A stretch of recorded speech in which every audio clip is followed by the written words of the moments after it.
Yes, our top story this half an hour, getting tough on trade. The Trump administration is planning to target China with tariffs on at least $30 billion of imports, as well as restrictions on Chinese investors. The measures come after Beijing pressured U.S. companies to transfer technology to Chinese firms. Dozens of trade groups representing companies like Apple, Google, Nike, Walmart are urging the president to reconsider. This comes as the Commerce Department says it will start accepting requests today to be excluded from the steel and aluminum tariffs. Joining me right now is Senate Judiciary Committee Chairman and Senate Finance Committee member, Iowa Senator Chuck Grassley. Senator, good to have you on the program. Thanks for joining us. I'm glad to be with you. So let's talk trade for a moment. Some of those concerned about retaliation are soybean farmers in your home state, China, one of the industry's biggest foreign customers. Your thoughts on what's to come against China from this administration? I'm a free trader, and that obviously includes you want it to be fair trade.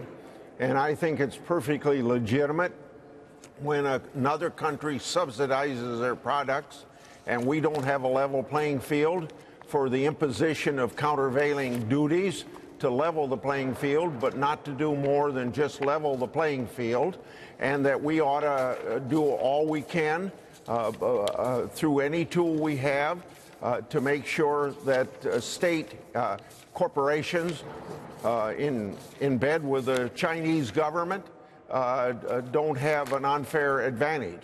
So the extent to which the president wants us to get a better deal from China or from any other country, I think we ought to welcome it, but I think it ought to be done very cautiously. And one of the things that I fear coming from an agricultural state is that I've found over very many administrations, both Republican and Democrat, that the first challenge to any action we take on trade, they tend to go after agricultural products.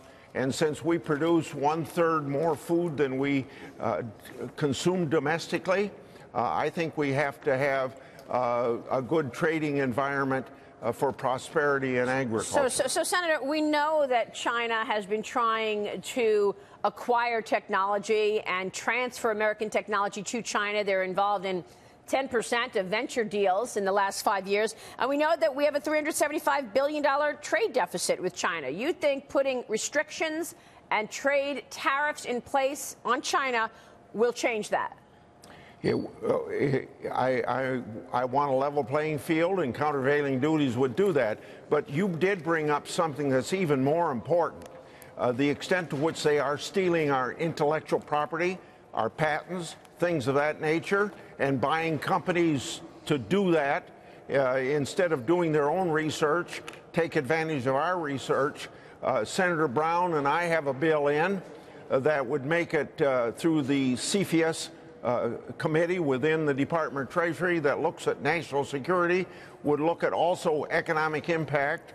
And I think this is even a better tool to make sure that they play a fair game with us and don't steal our intellectual property, to take advantage of the CFIUS process to stop them from doing that. So you're not afraid of retaliation in that regard then? In the latter case, no. In the former case where I talked about countervailing duties or what the president might do today, yes, I'm very fearful of that. And so what do? Not do anything because you're afraid that you're going to get into a trade war? I would say we move in the direction the president wants to go, but you do it very cautiously. Now, I've advocated some very prominent things, like calling China out for not letting their currency float, as an example, because that's an indirect subsidy to exports. And we've been very cautious about that, both under Republican and Democrats. I don't see anything wrong with saying that they're cheating on their currency. I think you make a really important point. Senator